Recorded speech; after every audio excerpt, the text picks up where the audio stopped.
Madame, Monsieur, bonsoir. Bienvenue dans ce nouveau numéro de votre magazine Tac au Tac qui reçoit pour vous ce soir le professeur Bilolo Moubabiengue. Il est directeur de l'Institut africain d'études prospectives INADEP. Il est également président de l'association de moralistes congolais. Professeur, bonsoir. Bienvenue dans Tac au Tac magazine. Comment allez-vous? Oui, bonsoir. Je veux bien. Un réel plaisir de vous recevoir. C'est la toute première fois pour vous de passer dans cette émission. Parlez-nous brièvement de vous. Et qui est le professeur Bilolo Moubabiengue? Oui, je suis d'abord à Kinshasa. Au Congo, j'étais formé en philosophie et religions africaines, option sociologie, anthropologie, à ce que vous appelez maintenant l'université catholique. Nous faisons partie de la première génération. Quand on est parti, on nous a fait partir de l'UNIKIN vers l'IMET. Donc nous sommes de la première génération. Donc vous êtes professeur, chercheur? Oui, je suis professeur-chercheur, principalement chercheur, mais les grades de directeur de recherche correspondent dans l'enseignement au grade de professeur ordinaire. D'accord. Vous dites que vous êtes directeur de l'Institut d'études prospectives. Hein? Oui, oui. L'Institut existe, hein? Oui, l'Institut, c'est un institut panafricain, institut à vocation africaine, qui a été créé par Mobutu Sese Seko, déjà en 85, mais en 85, c'était pas des discours. Il y avait les Tchekanta Diop ici, les Kizerbo, donc la communauté scientifique africaine était réunie à Kinshasa pour la création de cet institut, aussi créé sur demande de l'ONU et de l'OUA, ce que vous appelez maintenant l'Union africaine. Mais l'ordonnance portant sa création a eu lieu en 89. Alors, pendant les premières années, là, nous étions dans les combats pour la conférence nationale. Et puis, Monseigneur Chibango est allé à Mbujimayi. Et pendant la conférence, là, moi, j'ai dû aussi me déplacer pour l'Europe. Alors, après, donc, j'étais responsable au sein de l'INADEP toujours, le directeur donc, du centre Tchekanta Diop d'égyptologie, qui était intégré par l'ordonnance dans l'INADEP.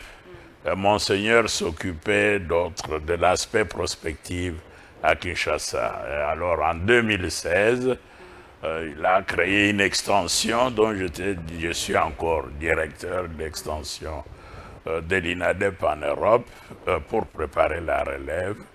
Après sa mort, je suis obligé donc d'être à Kinshasa pour m'en occuper. Je dis directeur, je ne dis pas directeur AI, parce que jusque-là, je n'ai pas vu l'arrêté. D'accord. Alors, vous êtes également, je venais de le dire tout à l'heure, président de l'association de moralistes congolais. Ça veut dire? Oui, c'est très bien connu à Kinshasa, au Congo. On l'appelait dans le temps Moza. Association de moralistes zaïrois que nous avions fondée en 76-77 pour lutter contre ce que nous appelions à l'époque les mal zaïrois. Les mal zaïrois. Zaïrois qui est devenu... Ça veut dire le mal zaïrois. Oui, oui. Vous luttez contre les antivaleurs. Hein. Les antivaleurs, effectivement, c'est ce qui est devenu aussi après AMOCO, donc Association de moralistes congolais, mais nous avions commencé à lutter contre les antivaleurs longtemps. C'est bien que le mouvement, même la création de la société civile, en 90-91, la MOSA était au centre de ce combat-là. C'est comme si vous n'avez pas fait grand-chose en luttant contre les antivaleurs, mais jusque-là, nous sommes ici, parlons de Kinshasa. Comment trouvez-vous quand même, vous êtes président de moralistes, il y a ces jours-ci, on est en train de prôner vraiment les antivaleurs. Qu'est-ce que vous faites pour lutter? Parce que vous dites que vous luttez, mais c'est comme si ça ne passe pas. Oui, c'est un peu... Qu'est-ce que vous faites c'est un peu concrètement? C'est un peu décourageant, je le concède. Parce que les gens que nous avons moralisés, oui, les gens que nous avions moralisés à l'époque, donc dans des années 77, 78, etc., ce sont eux qui sont au pouvoir dans tous les domaines de la vie. Donc, ce sont les vraiment... gens que vous avez moralisés. Et avec qui on a lutté aussi ensemble. Ce sont eux qui sont au pouvoir. Pour la MOSA, notre unique chance, c'est que la plupart de mes collègues cofondateurs qui occupaient la présidence dans les temps et autres, l'abbé Niémé, Mvumbingo Lutsasa et autres, ils sont morts. Je suis pratiquement resté... Quel constat faites-vous aujourd'hui quand vous voyez comment la classe politique actuelle, notre société, puisque vous êtes... C'est pire que à l'époque où nous avions commencé à lutter contre le mal congolais, c'est pire. On dirait qu'il y a une rupture aujourd'hui entre la classe politique et le peuple. C'est-à-dire personne ne s'occupe du peuple congolais. Le président peut lutter comme individu, donc il est seul, mais quand il parle, il faut que ce qu'il parle soit répercuté, interprété, implémenté. On ne le fait pas, il est seul, vous le regardez même dans ses prises de position sur les questions de l'Est, qu'il est seul. Quand il parle, ce n'est pas vraiment répercuté. Et même dans sa guerre, ce n'est pas la guerre, dans la confrontation avec l'Occident, on sent qu'il est seul. Quand il prend des positions parfois très courageuses, la presse congolaise, et même l'intelligentsia de notre pays, n'explicite pas. N'explicite pas, ne l'accompagne pas. Oui, ne l'accompagne pas. Il n'est pas. Non, la presse quand même accompagne le président de la République, vous le savez. Oui, mais il y a des thèmes. Quand on regarde le programme de notre télévision nationale, vous voyez, on dirait qu'il passe à côté de la vie du peuple congolais. Et qu'est-ce qui doit être fait alors pour moraliser le peuple congolais ou la classe politique, hein, parce qu'il y a des insultes. Aujourd'hui, hein, les insultes, c'est devenu vraiment normal. Hein, on a tout banalisé. Voilà. Puisque vous êtes le président de l'association de moralistes, quand même, c'est très important, il faut en parler. Oui, je prendrai une position que j'ai toujours prise. Notre société, c'est meurt à petit feu. Vraiment, vraiment. Nous risquons même de la perdre. C'est pour cela, moi, je parle souvent des Congolais, je ne parle pas du Congo. Le Congo, c'est un pays et beaucoup de gens veulent avoir le Congo. Étienne Tshisekedi disait toujours qu'il faut un changement de mentalité, mais jusque-là... Non, mais le changement de mentalité, il n'y a pas de changement de mentalité si on ne parvient pas à pendre certaines têtes. La position est morale. Vous défendez des vies humaines. Nous devons défendre plus de 120 millions de vies humaines. Et bientôt, on sera peut-être à 150 millions. Pas peut-être, on sera sûrement à 150 millions. Et dans 50 ans, à 200 millions. Nous avons une grande responsabilité historique. On ne peut pas prendre, dire celui-ci c'est mon ami ou quoi. Il faut un moment où l'on dit ce pays appartient aux Congolais. Donc on ne peut pas prendre les richesses du Congo, les carrés miniers et puis les gens qui vivent aujourd'hui. Quelques politiciens riches et quelques généraux privilégiés mettent la main sur vous parlez des carrés miniers. Sur les richesses du sol, les dilapident, au bout d'un siècle, nous n'avons rien. Qu'est-ce que les générations à venir vont faire? Comment est-ce qu'ils vont prendre des crédits? Comment est-ce qu'ils vont les payer? Nous les endettons. Nous ne pouvons pas nous permettre de prendre les richesses de cette terre pour enrichir les individus. Et là, je suis sûr qu'un jour viendra où les décrets de conscientisation seront élevés pour empêcher quiconque veut s'accaparer des richesses du Congo pour s'enrichir. Le problème de la République démocratique du Congo, c'est que ce n'est pas le pays, c'est les dirigeants en fait, les individus. Oui, ce sont les individus et je suis sûr que le jour il faut changer la façon de voir les choses pour que le pays avance. Oui, mais il faut punir. Nous ne punissons pas. Donc Fachi est là, depuis qu'il est là. Il ne sanctionne pas, vous ne sentez pas de sanctions? Il ne sanctionne pas. Ça, c'est le peuple qui l'a dit, ce n'est pas moi qui l'ai dit. D'ailleurs, ils lui ont donné un surnom que je ne veux pas utiliser. Allez-y. Oui, ils disent Coco Fachi. C'est le grand-père, même quand l'enfant fait des histoires. Il est boticaï. Les grands-pères, il est passif. Non, pas passif. Vous savez, les grands-pères, même quand ils vous grondent, mais on sait que c'est les grands-pères qui grondent. Après, il ne va rien faire, il y aura... Oui, ainsi de suite, il va... Non. Donc, moi, je dis non, il n'a pas à être le grand-père, il doit être le père. Même les jeunes pères, parce qu'un papa comme nous, nous sommes déjà des grands-pères. Même si on a travaillé un enfant, on est grand-père. On n'aura plus cette relation de discipline et d'ordre. Ça, c'est le papa, surtout les jeunes papas ou la jeune maman, qui fait ça. Ah, c'est ça, alors il faut vraiment sanctionner. Oui, nous voulons qu'il soit papa et il n'y ait plus de détournement, il faut sanctionner. Sanctionner et en sanctionnant, on change comme les enjeux publics, par exemple, vous voyez le Wewa, comment ils insultent les gens comme ça, c'est devenu normal, on trouve ça normal. Même les politiques à la télévision, ils insultent tout ça, donc c'est trop compliqué. Et dans des bifurcations là-bas, quand il y a des bouchons, je dis qu'il y a des policiers, vous avez devant. Vous avez un grand travail à faire, puisque vous êtes le président de moralistes congolais quand même. Il faut vraiment faire un effort pour que les choses changent.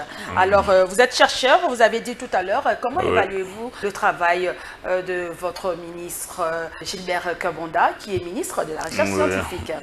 Étant scientifique, comment trouvez-vous son travail quand même? Est-ce que le secteur s'améliore depuis qu'il est là? Oui, le secteur est en train... C'est un secteur un peu abandonné à l'époque, on ne parlait pas. Aujourd'hui, il fait quand même de conclaves. Oui, mais le secteur est abandonné, mais est abandonné aussi, j'allais dire budgétairement. Ah oui. C'est-à-dire, quand on regardait le fonds, la répartition de fonds, c'était un ministère insignifiant. Alors, ça fait que beaucoup de centres de recherche ont depuis 10 ans, 6 ans, 5 ans, etc., n'ont vu aucun franc congolais. Zéro franc congolais. Un budget de 16 millions, plus de 16... Oui, maintenant nous sommes d'ailleurs dans le 16 millions, 16,7 comme ça. Là-dedans, la recherche scientifique, le président avait réussi à faire passer notre budget de 0,40, le président de la République, de 0,4 à 3%. À 3%. Oui, mais jusque-là, on ne voit rien et nous sommes à la fin, pratiquement à la fin de l'année. C'est le dernier trimestre. Espérons qu'il y aura quelque chose. Vous nous reprochez, mais qu'est-ce que nous pouvons faire si nous ne voyons pas même un seul franc français, un seul franc congolais? Les BIC que vous utilisez... Il y a plusieurs chercheurs congolais. Il y a le ministre qui a... Je ne sais pas si vous étiez présent. Il y a le ministre Gilbert Kabonda qui a organisé dernièrement un forum, un conclave. Oui, mais c'est ça que je dis. Il mène actuellement de réformes pour vraiment faire valoriser et montrer à ses collègues l'importance de la... C'est un ministère très important. Très important. Même quand il y a des épidémies comme ça, Mpox, Ebola, et Covid, quand même... Quand vous entendez, on vous dit un pays c'est une superpuissance, vous pouvez déduire ce pays-là figure parmi les pays qui ont les budgets les plus élevés de la recherche. Scientifique et d'innovation. Donc il y a un rapport entre être puissant et être puissant aussi dans la recherche et innovation. Vous ne pouvez pas, sans recherche et innovation, vous ne pouvez pas devenir une puissance. Vous ne pouvez même pas vous développer. Parce que développer, ce n'est pas inviter Billy Gates pour qu'il nous modernise toutes les maisons de Lingwala. Vous allez dire que là, vous êtes développé. Non, là, c'est faux. Qu'est-ce qui doit être fait alors? On doit réellement, le budget qui est prévu pour la recherche scientifique doit être donné aux chercheurs, c'est-à-dire investi dans les projets de recherche. Les conditions de vie des chercheurs doivent être améliorées. Nous devons devenir compétitifs. Et puis, il faut l'attractivité internationale de ces secteurs-là, parce que nous n'avons pas tous les spécialistes. Nous pouvons aussi les voler. Pour les voler, nous devons leur présenter l'enveloppe. Donc, il faut que les gouvernements comprennent et soutiennent le ministre, le général Kabanda, dans ses efforts. Donc, le président a promis de soutenir. Oui, mais nous n'avons rien eu. On le lui a dit d'ailleurs lors de fermeture du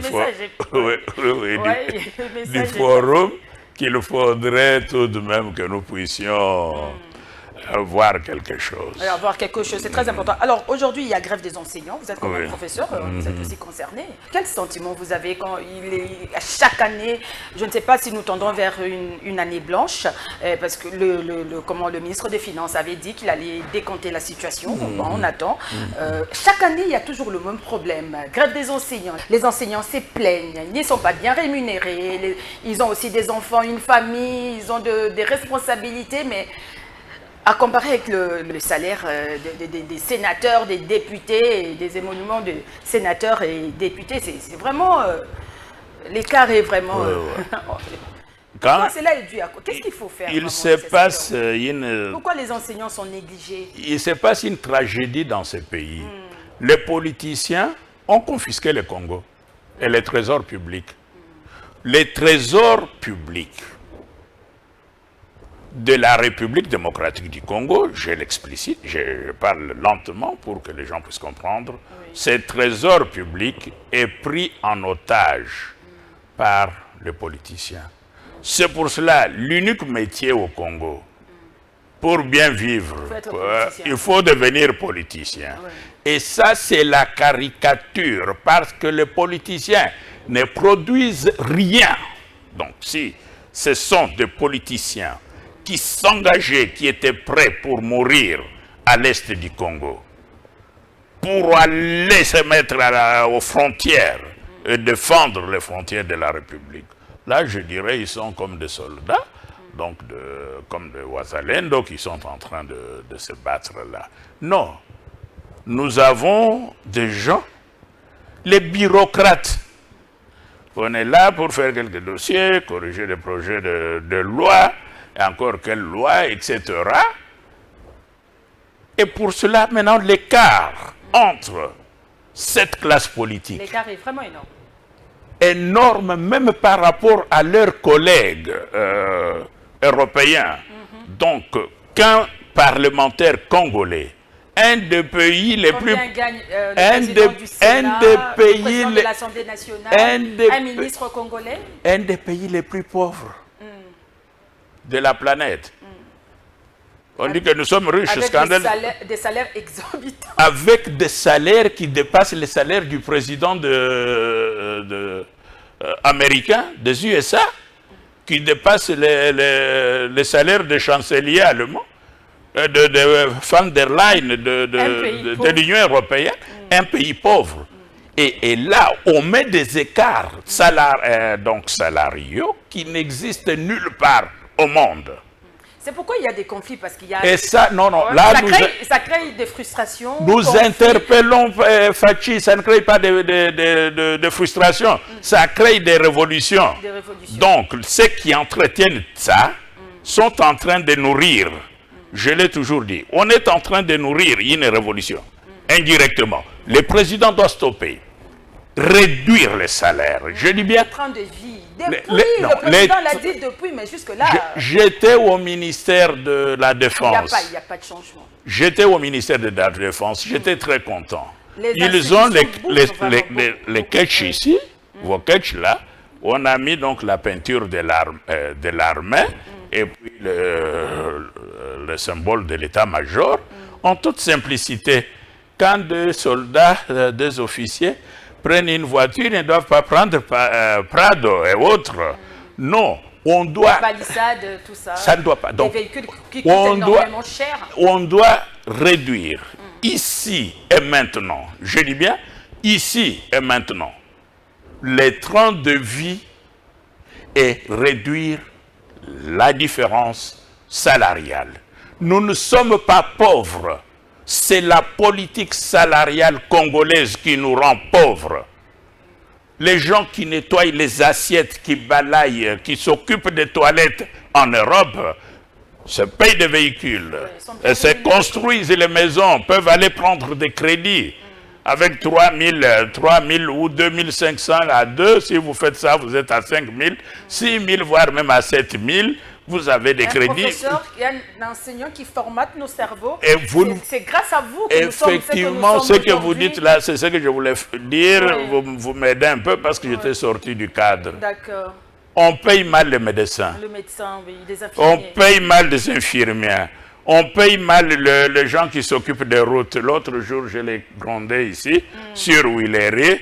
Ils m'ont dit, papa, nous travaillons quand on nous paye. Quand on ne nous paye pas, comment voulez-vous qu'on puisse travailler? On n'a même pas les transports pour arriver ici. Ils sont là, ils sont en train de demander à chaque fois, oui, vous payez mal les policiers, les soldats, les enseignants. Donc tout le monde dans le secteur social, n'en parlons même pas. Mais alors, qu'est-ce que vous allez faire? C'est pourquoi tout le monde est devenu coopérant. Les médecins, aujourd'hui, il y a un médecin de Mamayemo qui est encore médecin, au moins dans plusieurs hôpitaux de la capitale. Oui. Donc, parce que pourquoi non, si on ne s'occupe pas de ces gens-là, on ne s'occupe pas du peuple. Oui. Donc, si vous ne vous occupez pas des enseignants, vous ne vous occupez pas du peuple.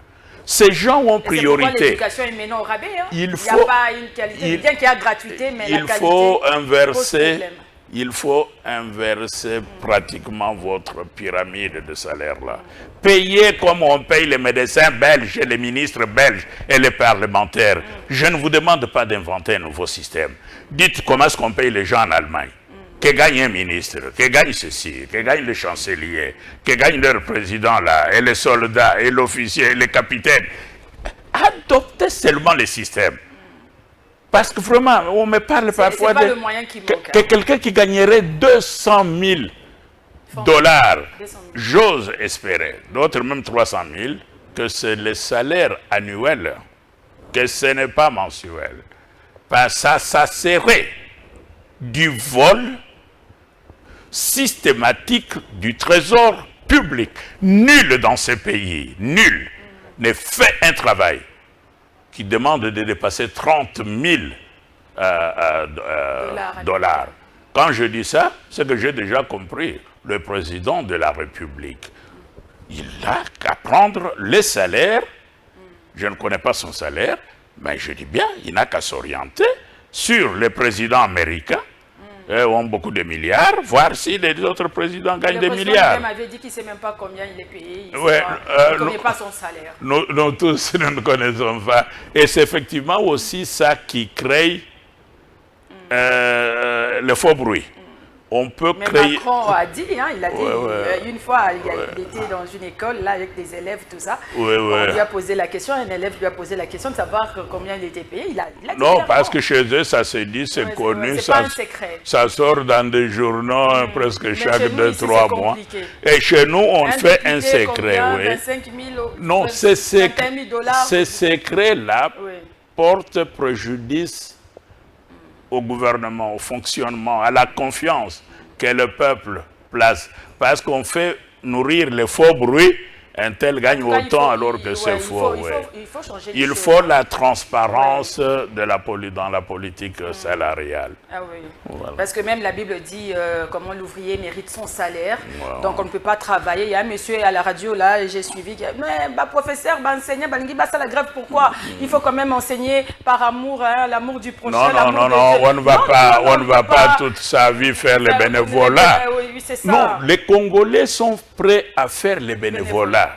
Mais à condition que les politiciens aussi fassent le bénévolat.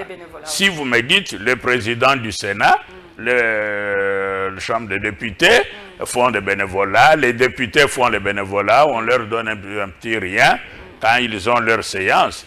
Nous sommes prêts à faire le bénévolat pour que notre pays s'élève et aille de l'avant. Nous sommes prêts, mais nous ne sommes pas prêts à faire des bénévolats pendant que les gens qui étaient pauvres comme des vers de terre, dans moins d'1 an ou de 2 ans, on trouve là déjà, ils commencent à construire des immeubles de 8 étages, 6 étages, etc. Normal, hein. Ça, ce n'est pas normal. C'est contre ça que nous sommes. Mais pas contre le bénévolat. Bénévolat, tout le monde le fait. Il faut aussi bien contrôler ces ministres-là, ces sénateurs et députés. IGF a dit qu'il allait faire de choses. Non, nous voulons qu'ils ne sont pas arrêtés des détourneurs. Nous voulons que le président devienne dictateur pour le reste des années ici. S'il veut réellement réussir son plan, il n'a pas de choix. La dictature. La bonne dictature. Oui, de lui. Du grand-père, on ne peut qu'attendre la bonne dictature. Bien. Alors, voilà. Ok, c'est bon, c'est une bonne chose. Espérons seulement que dans ces secteurs, recherche scientifique et puis enseignement, voilà, les choses vont évoluer, vont changer. On a confiance au ministre des Finances qui a dit qu'il va tout prendre en main, il va décanter la situation. Bien, voilà. Alors, l'actualité, c'est aussi la révision. La révision, changement de la Constitution, c'est déjà sur la table des décisions. Vous le savez, l'UDPS a lancé une campagne de sensibilisation pour le changement de la Constitution. Êtes-vous d'accord? Est-ce une bonne chose?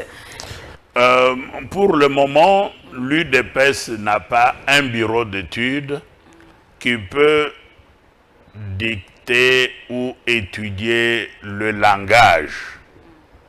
Donc, mener le débat là en faisant un choix rigoureux des termes.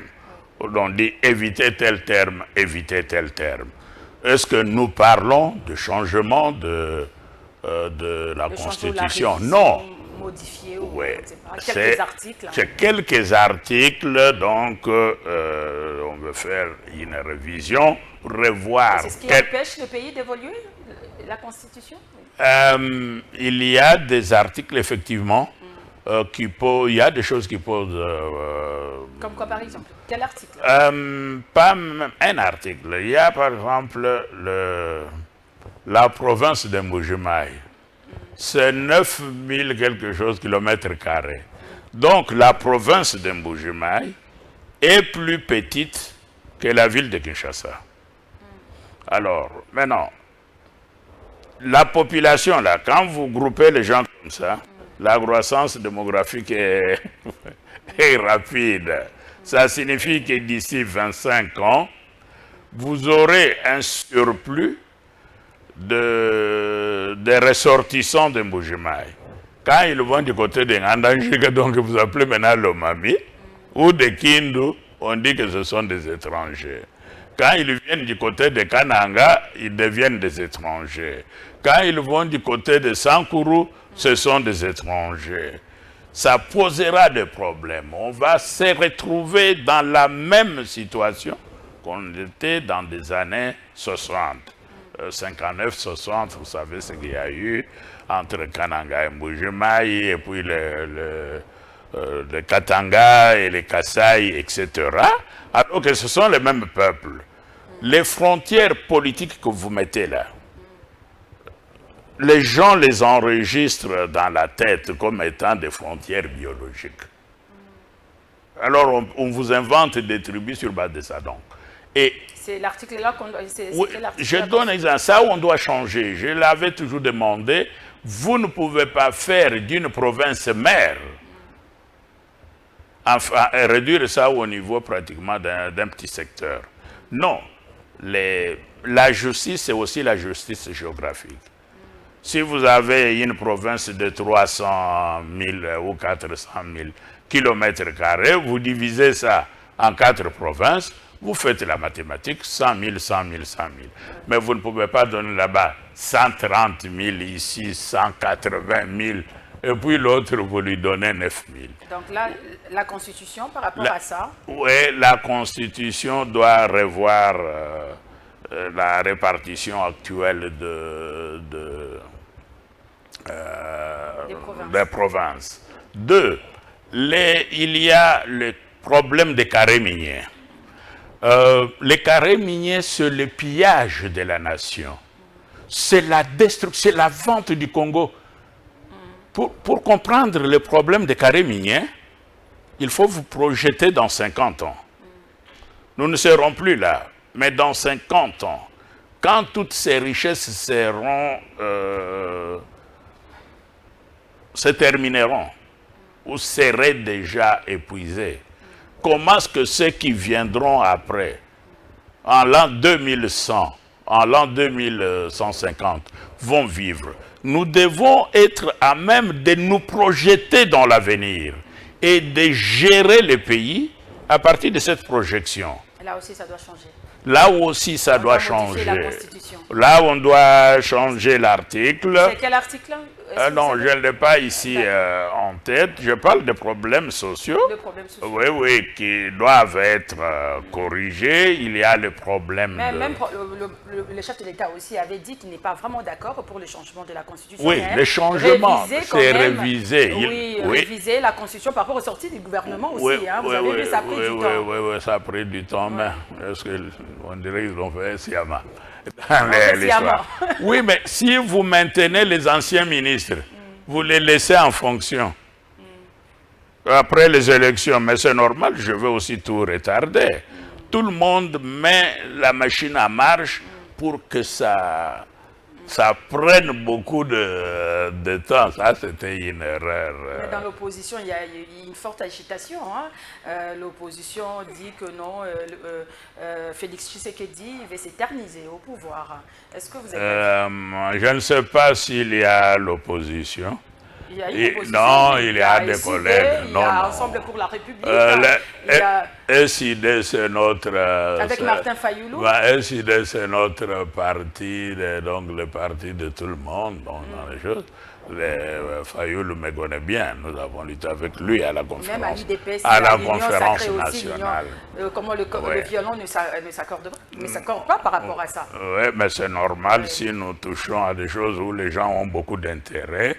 Il y a le problème, par exemple, où le Congo, un article qui dit que nous pouvons céder, il y a une rupture, c'est moi qui radicalise ou explicite ça comme ça, nous pouvons céder une partie du territoire si l'Union africaine le demandait. Si les autres font aussi la même chose, ça va. Comme ça, le Rwanda pourrait céder Kiseni, et puis l'Ouganda va nous céder la rive gauche du lac Lutanzige. Nous ne sommes pas contre c'était réciproque, mais pas sur le compte donc du Congo. Donc il y a beaucoup de choses à revoir quand même. À revoir quand même. À revoir dans la Constitution. Donc vous êtes un peu d'accord pour la révision plutôt de la... Oui, je suis pour la révision et je condamne tout le monde qui utilise les termes changement. C'est la démagogie parce que dès que vous dites changement, nous tous nous réagissons comme ça. On dit qu'est-ce que vous voulez faire? Changer la Constitution, ça signifie quoi? Mais modifier ou corriger compte tenu de l'expérience. Parce que la révision est même prévue dans cette Constitution. Oui, ça c'est... Eh bien, à quand la fin de la crise de l'Est du pays? Qu'est-ce qui doit être fait Tshisekedi, le président de la République, était à New York. Vous avez suivi son discours. Il a condamné en France. Il a créé un incident parce que Macron avait oublié de citer l'agression, condamner l'agression rwandaise. Et voilà, la francophonie, qu'est-ce qui doit être fait? Est-ce qu'on doit continuer à pleurnicher, à condamner? Le président de la République doit agir, on doit déclarer la guerre. C'est quoi la solution? La diplomatie. L'opposition dit la diplomatie de la population. La diplomatie ne paye pas. Il a beaucoup voyagé, il a parlé à beaucoup de gens, mais ça ne paye pas. Et puis, il y a aussi ce processus de Rwanda. Vous êtes au courant qu'il y a eu un accord dernièrement. Eh bien, voilà. Qu'est-ce qui doit être fait? Est-ce qu'on doit déclarer la guerre au Rwanda? La solution, c'est la guerre, la diplomatie, le dialogue demandé par Martin Fayulu, proposé par Martin Fayulu, qui a été rejeté. Qu'est-ce qui doit être fait en tant que Congolais? Qu'est-ce que vous proposez? Qu'est-ce qui doit être fait pour qu'on mette fin à cette guerre? Je vais peut-être vous scandaliser. J'interpelle tous les politiciens de l'Est. Donc, de Kisangani jusque-là, au fin fond donc, du lac Zaïre, que vous appelez le lac Tanganyika, ils doivent s'engager. Ils doivent se mettre au front. Pas ce qui se passe maintenant. C'est comme une guerre qui est dans le Chikapala. Tout le monde là, des Kananga, des ceci, des Bandundu, des parages, ne fait rien. Enfin, c'est exagéré en disant ne fait rien. On a mis Bitagouira qui lutte beaucoup. Donc, fait des discours comme ça, comme s'ils n'étaient pas concernés, pendant que les gens de Kisangani sont en train de se poumoner pour la libération de Chikapa. Ça, c'est anormal. C'est d'abord ce qui fait que les gens disent qu'est-ce qui est en train de se passer. Ce n'est pas normal. Les généraux de l'Est, les politiciens, ils occupent largement la classe politique et des postes stratégiques. Ils doivent taper sur la table et aller à l'Est. Que l'Est soit leur préoccupation et non les carrés miniers de l'Est. Non les terres pour faire les fermes et autres. Non, ça ce n'est pas la priorité parce que si nous changeons, on pouvait changer la constitution dans un sens socialiste, on va confisquer beaucoup de choses. Donc, doivent s'engager. Le président de la République a fait ce qu'il pouvait faire. Maintenant, toute l'élite congolaise, les gens doivent se mobiliser au lieu de passer le temps dans des églises. Comme je le disais, que le pasteur aille faire des miracles aux frontières du Congo. Qu'ils aillent à Rutshuru, prier leur Dieu pour que leur Dieu puisse chasser les M23. Mais pas s'occuper à guérir les femmes, que dire que voilà, le bon de tête, maman, yaka, non. Ça c'est de la comédie. Le peuple elle-même, enfin lui-même, doit se mettre debout pour dire au pasteur, cessez vos bêtises. Donc on ne doit pas se confier à la communauté internationale. Vous avez suivi même le procès de Charles Onana, qui accuse même la communauté internationale d'être à la base de la situation de l'Est. Il n'accuse pas, je vous ai toujours dit. Oui. Je suis parti d'ici fin 91. Donc pendant la conférence là, je suis parti, d'ailleurs quand j'étais en avion, on pillait en bas, dans l'histoire. Je suis arrivé, il y a Larouche, c'est un ancien candidat à la présidence des États-Unis. Il a posé sur plusieurs années sa candidature. Il est venu avec les présidents de l'Ouganda. Il y a eu un président intermédiaire quand les Tanzaniens sont entrés, et puis là, à ce moment-là, il y a eu un président intermédiaire. Il marche, je ne sais pas s'il est encore en vie, il marchait avec Larouche. Il est venu en 92 à donner une conférence à l'Institut Schiller. Je donne des données historiques, contrôlables, à Munich. Ce n'est pas loin donc de la gare centrale de Munich, l'Institut Schiller, qui appartient d'ailleurs à sa femme. Alors, il a dit, on est en train de préparer une guerre contre le Congo. Il y avait à l'époque les multinationales qui avaient pris en otage presque la totalité des parlements et des gouvernements de l'Europe. Donc l'État étaient placés au service des multinationales. Alors les États avaient pris la décision de casser cela. Comment casser? Il fallait créer une crise à la bourse. Alors maintenant, quand vous créez une crise à la bourse, les gens perdent des milliards, y compris l'État. Comment est-ce que vous allez récupérer ces histoires? On a dit avec les richesses du Congo. Alors, Laroche disait, les mercenaires étaient déjà préparés en Afrique du Sud et qu'on amenait les armes en Ouganda et que Museveni avait accepté d'avoir ces armes. Chaque année, Laroche venait répéter les thèses. Quand même la guerre là avait commencé, il dit ne vous occupez pas de la guerre de l'Est, c'est seulement une route de passage pour aller vers le Congo.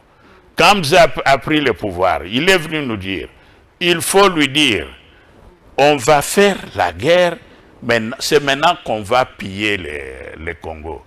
Vous voyez que dans la façon dont je raconte, Kagame n'a rien à voir là-dedans. Donc, il se laisse instrumentaliser. Il est pratiquement un caporal, un simple soldat des mercenaires étrangers et des forces étrangères qui donnent les armes, qui distribuent les armes, et lui croit... Donc, ça ne sert à rien d'aller se confier ou bien demander aux États-Unis. Ça ne sert à rien.